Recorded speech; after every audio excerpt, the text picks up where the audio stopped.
Hi hello friends, ನನ್ನ ಚಾನಲ್ಗೆ ಸ್ವಾಗತ. ಹೊಸದಾಗಿ ಯಾರೆಲ್ಲ ಈ ವಿಡಿಯೋ ನೋಡ್ತಿದ್ದೀರಾ ಈಗಲೇ ಸಬ್ಸ್ಕ್ರೈಬ್ ಮಾಡ್ಕೊಳ್ಳಿ. ಬನ್ನಿ ಇವತ್ತು ಈಸಿಯಾಗಿ ಮಾಡುವಂತಹ ಕಡಲೆಕಾಯಿ ಸಾಗು ಹೇಗೆ ಮಾಡೋದು ಅಂತ ತೋರಿಸ್ಕೊಡ್ತೀನಿ.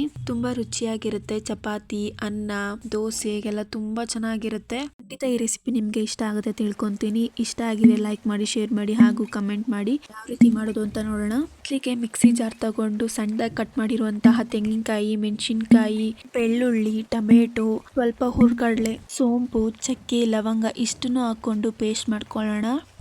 ಈ ರೀತಿ ಸಣ್ಣದಾಗಿ ಪಡ್ಲಕಾಯಿನ ಕಟ್ ಮಾಡ್ಕೊಬೇಕು. ಹೀಗೆ ಕುಕ್ಕರ್ ತಗೊಂಡು 2ರಿಂದ 3 ಸ್ಪೂನ್ ಅಷ್ಟು ಎಣ್ಣೆ ಹಾಕಿದ್ದೀನಿ. 1 ಸ್ಪೂನ್ ಸಾಸಿವೆ ಮತ್ತು ಜೀರಿಗೆ,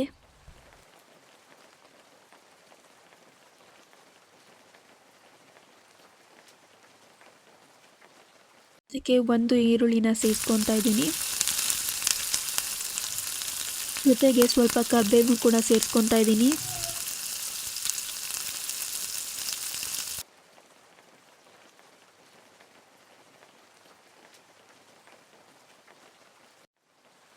ಈಗ ಸಣ್ಣದಾಗಿ ಕಟ್ ಮಾಡಿರುವಂತಹ 2 ಟೊಮೊಟೊನ ಸೇರಿಸ್ಕೊತಾ ಇದ್ದೀನಿ. ರುಬ್ಲಿಕ್ಕೆ 1 ಟೊಮೊಟೊ ಹಾಕ್ಕೊಂಡು ಇಲ್ಲಿ 2 ಟೊಮೊಟೊ ಹಾಕ್ಕೊಂಡ್ರೆ ತುಂಬ ಚೆನ್ನಾಗಿ ಬರುತ್ತೆ.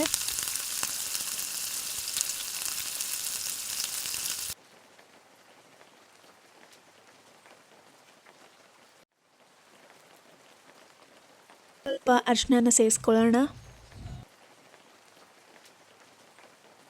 ಸ್ವಲ್ಪ ಖಾರದ ಪುಡಿ ಮತ್ತು ಧನಿಯಾ ಪುಡಿನ ಕೂಡ ಸೇರಿಸ್ಕೊಳ್ಳೋಣ.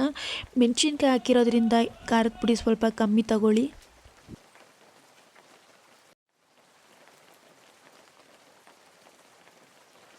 ಈಗ ರುಬ್ಬಿಟ್ಕೊಂಡಿರುವಂತಹ ಮಸಾಲೆನ ಇದಕ್ಕೆ ಸೇರಿಸ್ಕೊಳ್ಳೋಣ.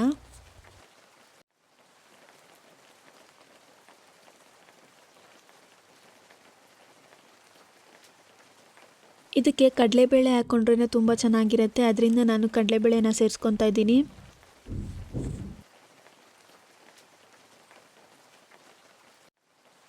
ಈಗ ಕಟ್ ಮಾಡಿರುವಂತಹ ಪಡ್ಲಕಾಯಿನ ಕೂಡ ಸೇರಿಸ್ಕೊತಾ ಇದ್ದೀನಿ.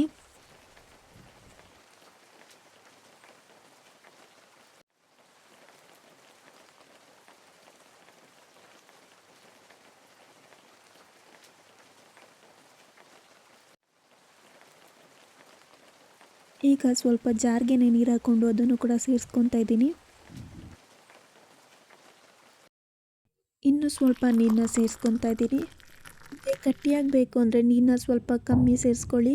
ರುಚಿಗೆ ತಕ್ಕಷ್ಟು ಉಪ್ಪನ್ನ ಸೇರಿಸ್ಕೊಂಡು ಸ್ವಲ್ಪ ಹೊತ್ತು ಕುದಿಲಿಕ್ಕೆ ಬಿಡೋಣ. ಕುದಿದ ನಂತರ ಲಿಡ್ನ ಕ್ಲೋಸ್ ಮಾಡೋಣ. 2 ವಿಜಿಲ್ ಬರೋ ತನಕ ಕೂಗಿಸ್ಕೊಳ್ಳೋಣ. 2 ವಿಜಿಲ್ ಬಂದ ನಂತರ ಸ್ವಲ್ಪ ಆರಲಿಕ್ಕೆ ಬಿಟ್ಟು ಆಮೇಲೆ ಲಿಡ್ನ ತೆಗೆದು ನೋಡೋಣ. ಗಟ್ಟಿಯಾಗಿ ಬೇಕಂದರೆ ಈಗ ಸ್ವಲ್ಪ ಕುದಿಸ್ಕೋಬೇಕಾಗತ್ತೆ. ಈಗ ರೆಡಿಯಾಗಿದೆ.